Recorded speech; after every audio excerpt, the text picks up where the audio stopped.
Every company has the culture on the wall and the culture in the hallway. They are rarely the same. The values deck tells you what the company wants to believe about itself. The first week that you work there tells you what actually happens when priorities collide, somebody makes a mistake, or a senior person enters the room. Here's how you can read the real culture before you make an expensive mistake. Watch who talks in meetings and who stays quiet. That's the power map. Don't just look at job titles. Watch whose opinion actually changes the direction of the conversation. Notice who gets interrupted and who's always allowed to finish. Watch who people look at before agreeing with something. Pay attention to whose questions receive serious answers versus those that are quickly dismissed. Notice whether junior people challenge senior people openly or wait until after the meeting. Watch what happens when the most senior person gives an opinion early. Does everyone suddenly agree? Look for the person who doesn't say much but gets consulted before decisions are finalized. Notice who can say, "I disagree," without creating tension in the room. That's usually a sign of real influence or psychological safety. Watch who summarizes the decisions at the end. Often that's the person with more power than their title suggests. Pay attention to conversations immediately after the meeting. Sometimes the real decision gets made in the hallway, in a Slack thread, or a private follow-up meeting. The organizational chart tells you reporting lines. Meetings tell you the actual power structure. Watch what gets celebrated publicly. That's what actually gets rewarded. Companies will tell you they value collaboration, innovation, quality, customer obsession, work-life balance. But watch what earns applause. Who gets praised in an all-hands meeting? What stories do leaders repeat? Who gets promoted? Who receives the high-visibility projects? Is the hero the person who prevented the crisis or the person who stayed until 2 a.m. to fix it? Are people celebrated for building strong teams or for that individual hero output? Does someone get rewarded for hitting a number even if they damage relationships along the way? Are thoughtful long-term decisions recognized or only fast, visible wins? Does leadership praise people for saying no to bad ideas or only for making it happen? When somebody takes a vacation, is that treated as normal or joked about as a lack of commitment?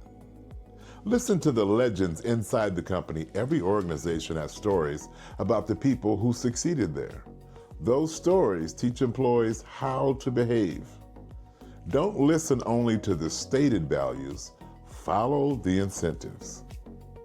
Watch how mistakes get handled. That tells you whether it's safe to take a risk. Now, this may be the fastest way to understand a company.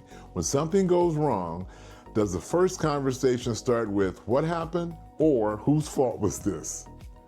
Do leaders investigate the system or immediately look for a person to blame?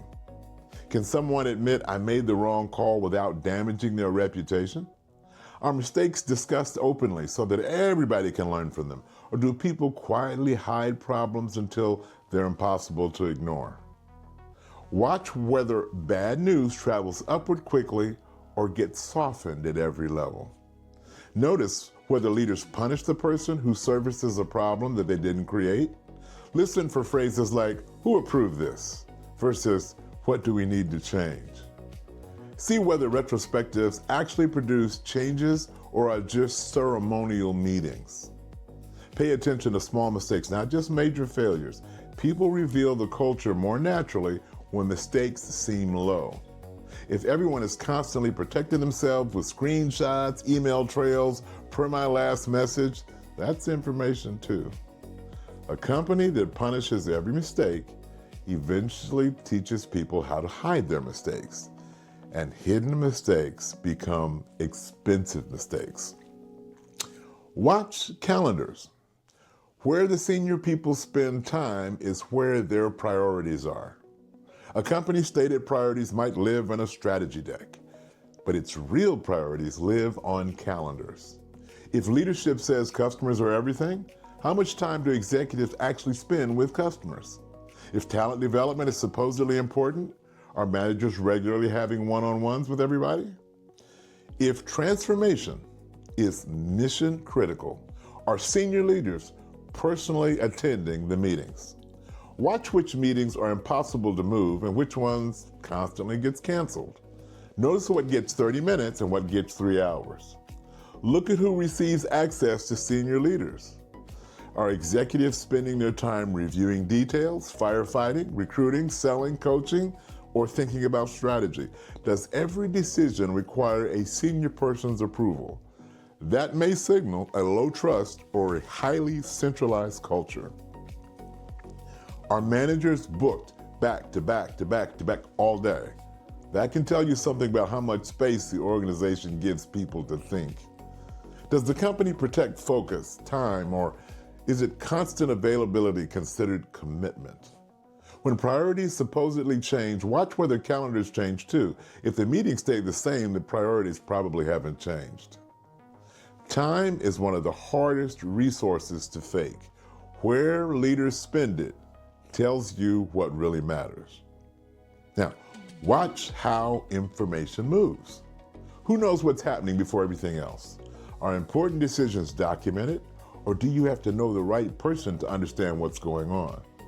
Do employees hear major news from leadership or through rumor mills first? Are decisions explained with context or simply announced? Can people access information outside their immediate team? Watch whether knowledge equals power. In some cultures, people hoard information because being the gatekeeper makes them valuable. Notice how much business context junior employees receive. High-trust cultures often explain everything, the why, not just the task. Pay attention to whether difficult information gets communicated clearly or it's buried in vague corporate jargon. The way information travels tells you a lot about trust, about transparency, and about internal politics. Watch what happens when someone disagrees. A healthy culture isn't a place where everyone agrees. It's a place where disagreement has rules. Can people challenge an idea without challenging the person's status? Does disagreement happen in the meeting or only afterward in private? Do leaders genuinely invite dissent or say, "Challenge me," and then punish anyone who does? Watch what happens to the person who asks the uncomfortable question. Does the team debate vigorously and then commit? Or does every disagreement become political? Notice whether people change their minds when presented with better evidence. Watch whether senior leaders admit when someone more junior has the better idea. How a company handles disagreement tells you whether it wants good decisions or comfortable meetings. Watch how people talk about colleagues who aren't in the room. This is one of the clearest windows into the culture. Is absent criticism constructive or is it personal? Do people casually blame another department for everything? Are former employees treated with respect or mocked after they leave? Do leaders take responsibility for their teams or sacrifice people when something goes wrong? Listen for repeated us versus them language between functions. If everyone describes another team as incompetent, there may be a structural problem nobody wants to solve. Pay attention to gossip. Don't join it. A little is normal, but a culture that's built around it, it's different. Ask yourself, if you're talking about that person this way when they're absent, how are they going to talk about me when I leave the room? Respect is easiest to measure when the person being discussed is not there. Watch how decisions actually get made. Is there a clear decision owner? Do meetings end with decisions or another meeting? Does data drive decision, hierarchy drive decisions, consensus drive decisions? How do they get made? Or is it just politics? Can decisions be reversed when new information appears? Does everyone need to agree before anything can move? Are people empowered to make decisions within their area or have to constantly ask permission from their boss? Watch whether leaders delegate responsibility without delegating authority. Notice how often decisions get reopened because someone important wasn't included the first time. Pay attention to whether speed is genuinely valued or simply talked about. Decision-making reveals how much trust, autonomy, and accountability actually exist. Watch who gets access and opportunity. Culture becomes especially visible around scarce opportunities. Who gets invited to the important meetings? Who gets the stretch assignments? Who presents to the executives? Who gets visibility when the work succeeds? Who gets mentoring from influential leaders? Are opportunities distributed intentionally or mostly through personal relationships?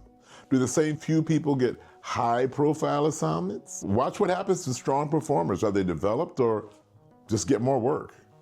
Notice whether managers create opportunities for their teams or protect the spotlight for themselves. What a company says about development matters less than who actually gets developed. Lastly, what should you do when the wall and the hallway don't match? First, don't rush to confront it. Your job in week 1 is to understand the system before trying to redesign it. Separate harmless contradictions from dangerous ones. Every company has some gap between stated values and the everyday reality. Ask yourself, is this an annoying inconsistency or something that could damage my career, my health, my ethics, my reputation? Identify which behaviors you need to adapt to and which ones cross a personal boundary. Find 2 or 3 respected people who seem to navigate the company successfully without becoming cynical. Ask them how decisions really get made. Pay attention to what they tell you indirectly, not just directly. Don't participate in gossip simply because you're trying to learn the landscape. Keep your observations private until you really understand the relationships that are involved. If something feels off, collect more data before deciding what it means. And remember, adapting to a culture doesn't require absorbing every part of it. You can learn the language without adopting the worst habits. You can't change a culture in your first week, but you can stop being surprised by it. Watch who has power. Watch what gets rewarded. Watch what happens when something goes wrong. The company will tell you what it values, but its behavior will tell you what it believes. So if you're starting a new role or trying to understand, simply hit subscribe and we'll keep the information coming.